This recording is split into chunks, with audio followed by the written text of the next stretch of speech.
কি Rohit sir, viral হয়ে গেলেন তো। সবই হচ্ছে স্টুডেন্টদের ভালোবাসা, কিছু না। ব্যাপারটা হলো আজকে কিন্তু আরেকটা শর্ট ট্রিক দিয়ে চলে এসেছি। যারা সামনে ডব্লিউবিআই দেবে এবং যারা কিনা সামনে এইচএস দেবে তাদের কিন্তু এটা অনেকটা হেল্প হবে।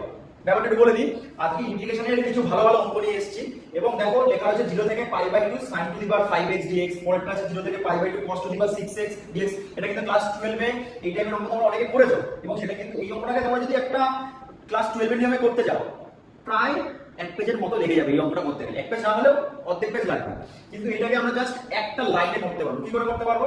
এখানে sin to the power 5x হোক বা cos to the power 5x হোক, অ্যানসার সেম আসবে। আর লিমিটটা থাকতে হবে কিন্তু 0 থেকে π/2। কি করব?